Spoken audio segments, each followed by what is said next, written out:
Morning all of you.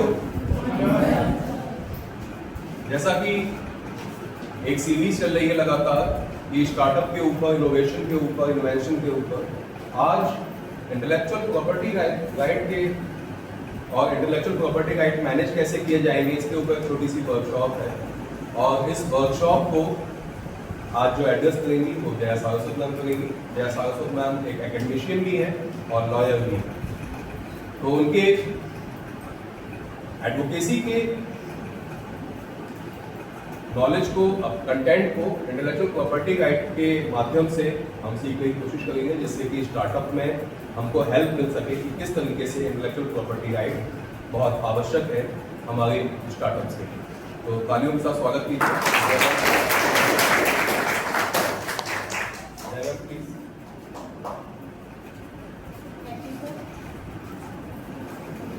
Myself Jaya Saraswat. Today I am here to give presentation, or you can say to discuss about the topic intellectual property rights and IP management for startup. Basically everybody knows what is IPR. IPR stands for intellectual property rights. Today here we are going to discuss about the introduction and what we include in this presentation. In this presentation we include what is intellectual property rights. Here we are going to define what is the meaning of intellectual property rights. After defining that, our second content will be types of tangible versus intangible assets. Simply basically there are two types of intellectual property rights. Some are tangible form and some are in intangible form. And both of you know what is tangible and what is intangible.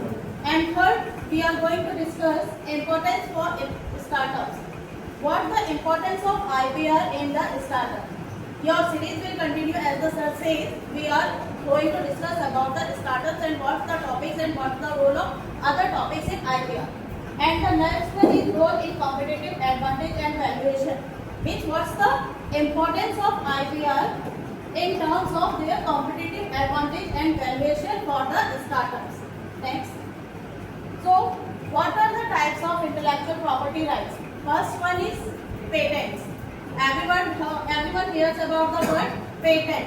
Patent stands for what type of protection and what kind of protection it will give to the customers or the people who make their efforts in terms of their mental health or in their time given to make anything for a patent. Patent particularly gives for the protection, invention, new processes and products. If any student or if any kind of people, normally means if any individual in the society produce anything new and product or any product new inventions, they should give their effort and time period for making these products, and what they make for it, they earn from it. Whatever they make from it, they are making just because of they want to earn from it. That's why they produce their product, invention and new process. And the second one is trademarks. Trademarks stand for protect brand identity, logo, name and slogans. You just say there are some definite slogans or definite punchlines or in terms of any company. Just we hear about the LIC. What the slogan of LIC? Zindagi ke saath bhi and zindagi ke baad bhi. Any other company want to choose if this type of slogan they can't. These particular slogans are already trademarks into the name of the LIC. And take the example of other things just like a Coca-Cola or any beverage, they also not used by any other beverages or any other cold drink company. Just because these are already trademarks by the particular company, that these are the slogans and these are the punctual lines, that these are not offered or taken by any other company. So particularly trademarks are stand for the protection, identity, logo, name and particular slogan. It also includes the logo. Simply we are identified from companies by their name or by their logo. You can see the Mitsubishi logo, BMW logo, Volvo, Audi. और WhatsApp slogan of Audi, logo circles बने होते हैं, तो हमें उसको ये नहीं देखना पड़ता कि ये पर्टिकुलरली किस कंपनी का नाम लिखा है, काम नहीं लिखा. Just by seeing these circles, we can identify that these are the company of this company, this car or this company. Next one is the copyrights. Copyrights are basically stand for against the trademark against the protection literary artistic software works. Protect literary and artistic and software works. Copyrights mean these are the particularly given to the some people do their work for the literary works. Some researchers are there, some trademarks are there, and some are the researchers give their time for preparing particular literary work. And next one is designs. Particular designs, product essence and appearance. Designs means these products looks like that. Simply iPhone looks like that. It means these are the feature of that particular iPhone that nobody or no other company will go for this type of manufacturing, this type of product or design.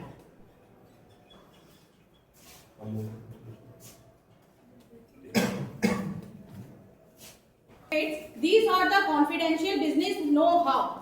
Means कि some are there have specialization in their supply chains and they have their business know-how. Means they are having their already secrets. They don't want to give their secret to other company that they uses other supply chains or other blockchains to use these types of trade secrets. Okay, simply give the example of patent. Anyone here about want to give example of trademarks? In any field, either in patent, trademark, copyright, designs or trade secrets. Just last few years we go for a COVID हुआ था, ठीक है? In that time सब अलग-अलग companies ने अपनी influence बनाई थी. क्या आपका ये था कि सबके सब अपना ये क्या कर रहे थे, अपनी मेडिसिन बना रहे थे, ठीक है? अब उस मेडिसिन को जिसने बनाया, हमारे इंडिया में कोवैक्सीन चली, एक Covishield and second one is Covaxin, and these are already trademarked by the patent by these companies, that these companies are protect this company or this company manufacture this company. No other company will follow the formula or give the protection for these trademarks. And second one is, have you heard about the low fat sugar bread? These are specific formulas of sweet bread earners that they are not give their formulas to any other company, that they can also make the sweet or sugar free breads. And the other slide, why IPR matters for startup. Now the main question is why we are going for startup, and second one is why IPR matters for startup. Startup, some of you want, after completing your MBA, want to be a manager or join any company, and many of them want to join their or to run their own businesses. Basically, MBA stands for Master of Business Administration. As the name suggests, business administration, and why we are not going for the startups, and why normally many of people and many of the students just do their MBA, but they are not sure about their businesses. They normally do their business jobs 9 to 5, and they work from home, or they work normally 9 to 5 hours and they are fully satisfied. But no one want to take the risk for business. Why? Why normally MBA students are not go for a business? Simply that they are not aware for the things which are available for the student. What are the schemes provided by the government, and what are the things and supports are for these startups? No. Then this slide explains protect innovation from copying. In sessions सब काम करते हैं, सब अपनी चीजें अपना काम अपने अकॉर्डिंग करते हैं. Most of the students in MBA heard about the Thakur publications. Everybody knows about the Thakur publication, and the content of Thakur is same in all the students Thakurs, and the material which are written in the Thakur publication is same, as these students only know about the, or they have the same study material. They didn't do anything new in that. But those students who prepare their own notes, who give their mental time and who prepare their own things, their explanation and their things are totally different from the other one. They don't want to copy from the other things. Especially these students they don't want that their things will be shared by or given by to other students. It means कि जो अपना time लगाता है, अपनी mental health के साथ कोई preparation करता है, वो अपनी मेहनत इजीली शेयर नहीं करता. सीधी सी बात है कि जो अपनी प्रिपरेशन खुद कर रहा है, लाइब्रेरी जा रहा है and prepare their own notes, they don't want to share their notes with any other, just because they want to get more maximum marks as comparison to other students. Just because other students have the same study material, they don't have anything different to writing anything other. ठीक है. Second one is enhance brand value and trust. Again If you have the things will be a common and have different things and you prepare with time to something else, they have their increased brand value. जब आपकी मेहनत हो रही है, it increases or it enhance the value of these product and services and their trust. कि ये हम sure हैं कि after giving or doing patent or copyrights, our work is safe, our work is protected, and nobody is going to copy something else. Next one is attract investors and funding. Attract investors and funding. Why we are going for investors and funding? Just if any student, if any client, or if any of the people from the society do something new and simply new product and services, they want investor, and if investor find they are interesting and they are quite have scope in the future, they invest into these product and services.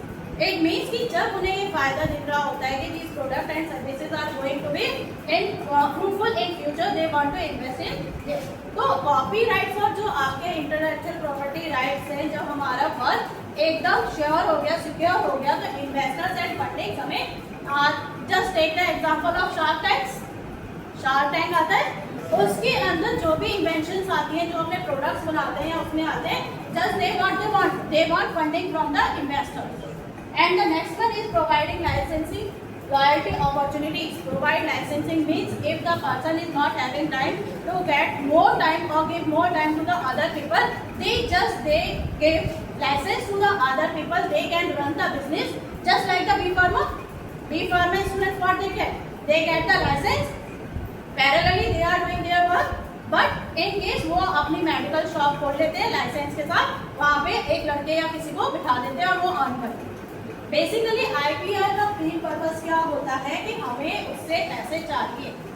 ठीक है, social work is different thing, but in this society we just go for the IPR to earn income from our work. Next one is create barriers for competitor. India is basically is good in copying or substitute other things. If any thing comes in India, we just do or make innovations in that product and we can go for it. And create barriers for competitors means कि जब आपने किसी को काम दिया है और आपने उसको इंटेलेक्चुअल प्रॉपर्टी राइट्स के थ्रू सिक्योर कर लिया है, ठीक है, तो जनरली पीपल आपके कॉम्पिटिटर्स बढ़ जाएंगे, आप उसको कॉपी सेकंड पर्सन नहीं कर पाएगा. क्यों नहीं कर पाएगा? कि भाई ऑलरेडी वो डॉक्यूमेंटेड है, ऑलरेडी वो ट्रेडमार्क है, ऑलरेडी उसका कहीं ना कहीं आपका पेटेंट कॉपीराइट है वो होगा, कि जिसकी वजह से वो कॉम्पिटिटर्स उसको इजीली उस फील्ड में एक्सेस नहीं कर पाते. Next, now what are the challenges face by the startup for in IPR. जो स्टार्टअप, जैसे कि अभी हम बात कर रहे थे कि जनरली आफ्टर कंप्लीटिंग एमबीए हम लोग जॉब के लिए जाते हैं, बिजनेस के लिए नहीं जाते, तो ऐसे कौन से चैलेंजेस आते हैं स्टार्टअप्स में कि हम लोग नहीं जाते या फिर नहीं जा पाते. Then first one is lack of awareness. Most of them, हम में से स्टिल ऐसे कई सारे स्टूडेंट्स हैं, we are not having enough information about the schemes and support provided by the government. हमें कई सारी स्कीम्स हैं, कई सारे सपोर्ट हैं, कई सारे ऐसे आपकी सब्सिडीज हैं जिसके बारे में हमें ये नहीं पता कि गवर्नमेंट हमें क्या सपोर्ट कर रही है, क्या फैसिलिटीज दे रही है, क्या चीज़ें हमारे लिए आगे फ्यूचर के लिए बेनिफिट होगा, क्या हमारे लिए बेनिफिट नहीं होगा. Just due to the lack of awareness हम उस काम को अच्छे से करने में डरते हैं या फिर नहीं कर पाते. कई सारे हर्डल्स आते हैं. फर्स्ट वन क्या है, हमें अवेयर ही नहीं है कि हमें एग्जैक्टली उस फील्ड में करना क्या है. करना भी है, ठीक है, अगर हम करना भी चाहते हैं तो हमें क्लियर नहीं है कैसे करना है. ठीक. Second version is limited fund for registration and production. जो आपका प्रोडक्शन कैसे करना है एंड आपका रजिस्ट्रेशन कैसे होगा. If you want to go for registering any product and services, हमें जाना कहाँ है, कैसे करना है. आप कॉलेज में आए, आपका ओरिएंटेशन प्रोग्राम हुआ, डूज एंड डू नॉट्स बताए गए, रूल्स रेगुलेशंस हुआ, लेकिन बिजनेस क्या है हमारा पर्सनल है और स्टार्टअप क्या है हमारे पर्सनल है. ठीक है, तो इसके लिए हमें किसके पास जाना है, रजिस्ट्रेशन प्रोसेस क्या होगा, आपकी प्रोटेक्शन कैसे होगी, किसके हमें राइट साइट कौन सी है, कौन सी वेबसाइट है, कहाँ ऑफिस है, इसके बारे में हमें नहीं पता. ये भी एक चैलेंज आता है. Next, complex legal processes. Still हमारा प्रोसेस इंडिया में कई सारे ऐसे सीखो ऐप आता है, उसमें बताते हैं कि आप रजिस्टर कराइए और कई सारी चीजें सीखिए, बट स्टिल हम उस पर रजिस्टर्ड नहीं है. ठीक है, मैं भी रजिस्टर्ड नहीं हूँ, मुझे नहीं पता उसमें क्या सिखाते हैं क्या नहीं सिखाते, बट ये है कि कौन सी वेबसाइट स्टार्टअप्स के लिए आपको प्लेटफॉर्म प्रोवाइड करा रही है, कौन सी नहीं प्रोवाइड करा रही है, हमें नहीं पता। एग्जैक्टली डॉक्यूमेंटेशन वर्क उसमें क्या होगा, किस तरीके से चलेगा, वो भी हमें नहीं पता। नेक्स्ट है आपका रिस्क ऑफ इंफ्रिंजमेंट। सीधी सी बात है, इंफ्रिंजमेंट मतलब कि कॉपी करना, कि कोई जो हमारी चीजें हैं वो कहीं कॉपी ना कर ले। हमने मेहनत करी, ठीक है, एल्बर्ट आइंस्टाइन ने क्या बनाया, उन्होंने किस चीज की इन्वेंशन करी, बल्ब बनाया, वो तो बेचारे चले गए, अब सभी एलईडी यूज कर रहे हैं, अब कर रहे हैं नहीं कर रहे हैं, नॉर्मल लाइट्स आ गई, धीरे धीरे डेवलप हुआ, चीजें आगे बढ़ गई, वो तो चले गए। उस टाइम का आईपीआर भी नहीं होता होगा, उनका प्रोटेक्शन उन्हें अर्न भी नहीं कर पाए होंगे। अब आज की डेट में उन्हीं का इन्वेंशन आगे बढ़ बढ़ के क्या हो गया, आपकी लाइफ्स में आ गई, कन्वर्ट हो गया। तो इस टाइम पे ये चीजें हमें चाहिए कि जब हम मेहनत कर रहे हैं, हम अपना टाइम दे रहे हैं किसी काम को करने के लिए, या टाइम देते हैं, तो हमें ये लगता है कि हम उससे अर्न कर पाए, ठीक है। नेक्स्ट पॉइंट है इसमें आपकी बैलेंसिंग सिक्रेसी वर्सेस डिस्क्लोजर। ऐसा नहीं है कि आपके सिर्फ प्रोडक्ट राइट्स ही आपके होते हो, आपके फॉर्मूलेज होते हैं, डॉक्यूमेंटेशन वर्क होता है हमारे, जो आपके लीगल डॉक्यूमेंट्स होते हैं, जो इंडिया के अपने डिफेंस के होते हैं, क्या हम उन्हें देख सकते हैं, डिफेंस की जो डॉक्यूमेंटेशन है क्या हम उसे देख सकते हैं। कुछ आपके इमूवेबल प्रॉपर्टीज होती है जहाँ पे हम नहीं जा सकते, तो ये भी गवर्नमेंट के थ्रू आपका, इनका भी आपका इंटेलेक्चुअल प्रॉपर्टी राइट्स है, जो कि हमने पहले पढ़ा था, tangible and intangible. Tangible means जो प्रोडक्ट्स हम छू सकते हैं, लेकिन intangible means those are properties which are immovable, जिन्हें हम नहीं छू सकते, ठीक है। जो आपकी चीजें ऐसी हैं जिन्हें हम नहीं छू सकते, या कोई इंफॉर्मेशन, वो भी आपके फॉर्मूलेज वगैरह, ये भी आपके ट्रेडमार्क में आईपीआर में ही आते हैं। नेक्स्ट है आपका आईपी मैनेजमेंट स्ट्रेटजीज, यानी कि जब आप इंटेलेक्चुअल प्रॉपर्टी मैनेजमेंट करेंगे तो आपको कौन कौन सी स्ट्रेटजी फॉर्मुलेट करनी पड़ेगी। फर्स्ट है identify and audit IP assets, कि हम किस प्रोडक्ट और सर्विसेज के लिए, किसके लिए अपने आइडेंटिफाई करना कि किसके लिए जा रहे हैं ट्रेडमार्क करने के लिए। Second, decide protection strategy, patent, trademark, copyright and secrecy. जो हमारी सेकंड स्लाइड थी जिसमें एक्सप्लेन था कॉपीराइट क्या होता है, पेटेंट क्या होता है, ट्रेडमार्क्स क्या होते हैं, स्लोगन्स किसके अंदर में आएंगे, तो हमें ये आइडेंटिफाई करना पड़ेगा कि जो हमारा प्रोडक्ट और जिसके लिए हम जा रहे हैं वो किस कैटेगरी के अंदर बिलोंग करता है। थर्ड, फाइल रजिस्ट्रेशन टाइमिंग, हमें अपनी फाइल को रजिस्टर करना पड़ेगा। फाइल में जो हमारा डॉक्यूमेंटेशन वर्क होगा। Next, monitor and enforce right, कि जो हमें अपने राइट चाहिए उन्हें मॉनिटर और इन्फोर्स करने पड़ेंगे कि ये हमारा काम है, इसे हमें, हमारा काम हमारा ही है। Next, IP in business plan, valuation and investor pitch, कि जो हमारा इन्वेस्टर्स के प्लान है उनको तो हमें बताना पड़ेगा तो इन्वेस्ट क्यों करेगा, ठीक है, उसे हमें डिस्कस करना होगा, प्लस इन्वेस्टर है उनसे हमें पढ़ने लेनी होगी। एक आपने मूवी देखी होगी, टार्जन देखी थी, द वंडर कार, उसमें आप लोगों ने सबने देखा होगा वो जो अजय देवगन वाला सीन होता है, उनकी कार का मॉडल होता है, तो वो जब तक उसको पेटेंट कराने के लिए, ट्रेडमार्क्स के लिए जाता है, उससे पहले ही उसके जो कॉम्पिटिटर्स होते हैं वो उसे छीन लेते हैं, ठीक है। तो these are also the example of certain kind of आपके आईपीआर, कि अगर उसे पहले से ही वो अपने राइट्स को, अपनी नॉलेज को उसको करा लेता इंटेलेक्चुअल प्रॉपर्टी राइट्स में, तो उसकी डिजाइन स्टोरी नहीं होती। अब हो भी जाती तो वो उस पर क्लेम नहीं कर सकती। नेक्स्ट, अब इसमें एक एग्जांपल कोट करने के लिए एक केस स्टडी है ओयो की, ठीक है। ओयो सबने सुना है? सबने सुना है, उसके पीछे भैया नेक्स्ट सुना, नेक्स्ट, ठीक है।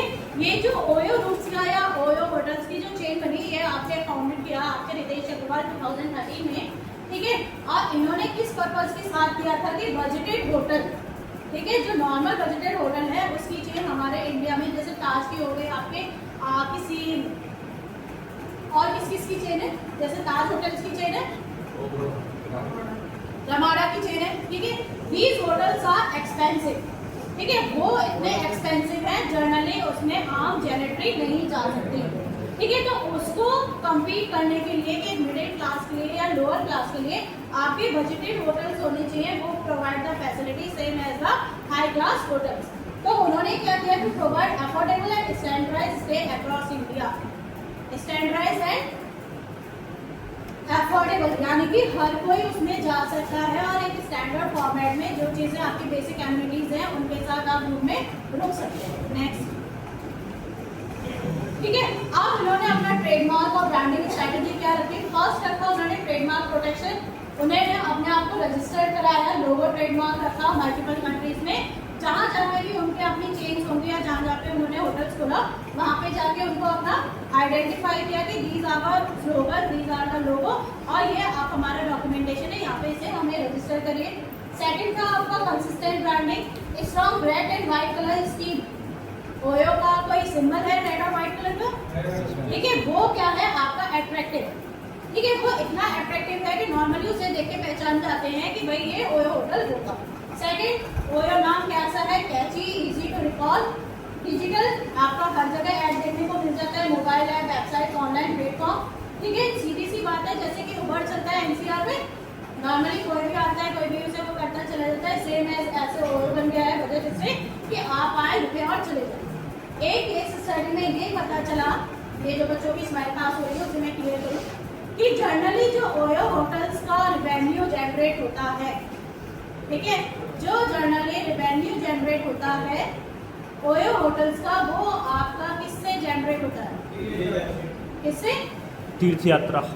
तीर्थ यात्रा, ठीक है, जितने भी आपके तीर्थ यात्री होते हैं उनसे आपका रेवेन्यू जनरेट होता है। मीन्स कि जैसे कोई कहीं जाए या कैसे जाए, आप ऑनलाइन भी अगर ओयो वाले से फोन पे बात करते तो वो नियरेस्ट आपको होटल बता देता है। और सेकंड थिंग, जो पहले से सर्वाइव कर रहे थे रूम्स वगैरह, उनमें भी इसके थ्रू एक ये है जहाँ कोई नहीं जाता था वहाँ पे भी लोग पहुँचने लग गए हैं। तो जो तीर्थ यात्री होते हैं जनरली वहाँ से रेवेन्यू सबसे ज्यादा जनरेट होता है। अब इसका इम्पैक्ट क्या पड़ा? जब उन्होंने अपने कॉपीराइट को सबको पेटेंट करा लिया, कस्टमर ट्रस्ट बना, उनके अपने राइट्स बने, उनकी अपनी चीजें बनी, सिक्योरिटी बनी। सेकंड, रैपिड एक्सपेंशन हुआ जिसमें आपके 80+ कंट्रीज में आपके होटल्स हैं। इन्वेस्टर्स का अट्रैक्शन हुआ जिसमें वैल्यू एट्रैक्टेड फंडिंग हुआ, सॉफ्टबैंक ने इसको फाइनेंस किया। लीगल स्ट्रेंथ बनी, डिफेंड इट्स ब्रांड, और कोई भी कॉम्पिटिटर्स और कोई भी कॉपीकैट्स इसके आजू बाजू अभी भी नहीं कर रहा। जो बड़ी आपके ब्रांड्स बने हैं वो तो बने हुए हैं, लेकिन जो एफोर्डेबल और स्टैंडर्डाइज फॉर्मेट को लेकर जो इसकी चेन स्टार्ट हुई थी उसके कंपैरिजन में अभी कोई भी चेन नहीं है। अब इससे हमने क्या सीखा कि क्या कैसे हमें अपने आईपीआर के लिए जाना चाहिए। स्ट्रॉन्ग ट्रेडमार्क होना चाहिए हमारे पास, अपना एक कंसिस्टेंट ब्रांडिंग होनी चाहिए, ब्रांडिंग में भी क्या है रिकॉग्निशन होनी चाहिए, ट्रस्ट होना चाहिए, मार्क डोमिनेंस होना चाहिए। क्या कोई ऐसा प्रोडक्ट है BMW या फिर ऑडी का टीवी में ऐड देखा है किसी ने? टीवी में ऐड देखा है किसी ने? लेकिन स्टिल ब्रांड है, ब्रांड है कि नहीं है?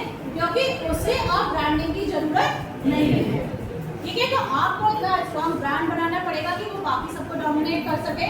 Protect the legal brand allow startup day of hearing of infringement. आपको आईपीआर डर से निकालती है कि जब आपकी चीजें आपकी हैं और आपको उसको कॉपीराइट कर चुके हैं या फिर प्रॉपर्टी राइट्स को आप इंटेलेक्चुअल प्रॉपर्टी राइट्स के थ्रू रजिस्टर्ड है, तो आपको दूसरा कॉपी नहीं कर सकता, ठीक है। ये आपकी सिर्फ मार्केटिंग को लेके नहीं, स्ट्रेटेजिक इंटैंजिबल असेट भी है।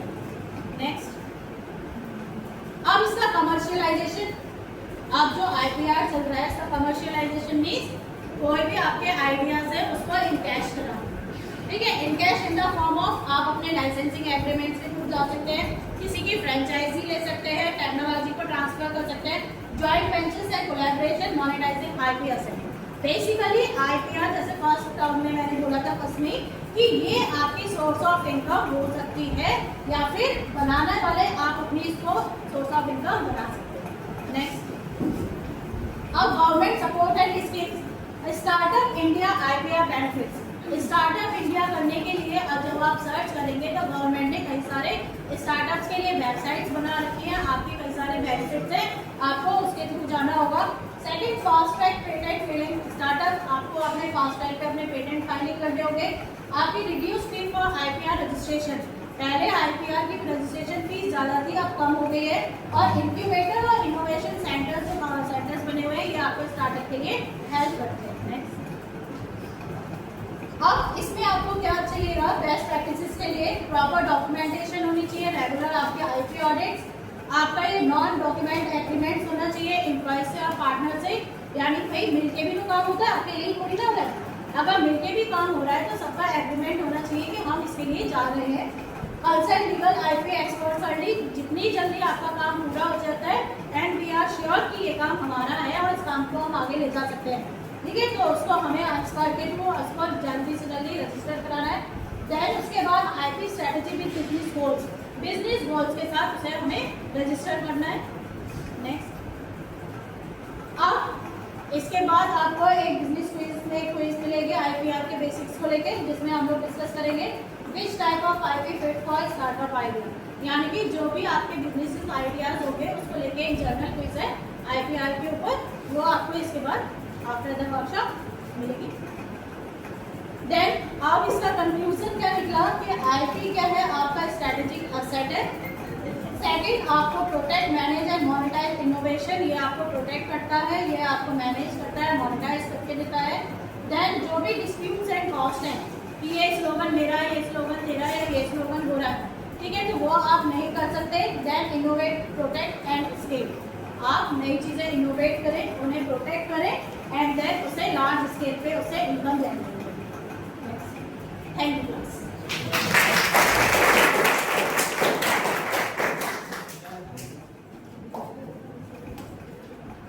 Thank you ma'am for the guidance. आप लोगों ने आज एक इंटरेक्टिव सेशन देखा इंटेलेक्चुअल प्रॉपर्टी राइट्स के ऊपर और काफ़ी डिटेल डिस्कशन था। एक स्टडी भी मैम ने आपके साथ शेयर की होगी, किस तरीके से ओयो ब्रांड के लिए उसका ब्रांड लोगो बनाया गया, किस तरीके से उसको रजिस्टर कराया गया। इसी के साथ एक बिटकॉइन सॉरी बायोकॉन का करके एक और केस स्टडी है, एक बिजनेस इंटेलेक्चुअल प्रॉपर्टी राइट का क्विज है जो गूगल फॉर्म के माध्यम से आप लोगों को शेयर की जाएगी, जिसपे आप प्रैक्टिस कर सकें। तो इस तरीके से ये आज का सेशन जो है, एक लेक्चर जो था ये कंप्लीट हो रहा है। इसके साथ जो एक्टिविटीज एसोसिएटेड है वो आपके साथ शेयर की जाएंगी और आप उनको करेंगे। मुझे लगता है कि आपको एक अच्छी खासी नॉलेज होगी इसके ऊपर। तो आगे आने वाली सीरीज में अभी हम कुछ और भी एक्टिविटीज करेंगे लगातार। तो सभी के लिए इस लेक्चर को सुनने के लिए धन्यवाद और मैम आपका भी बहुत बहुत धन्यवाद जो आपने इस लेक्चर को अच्छे से किया। Thank you.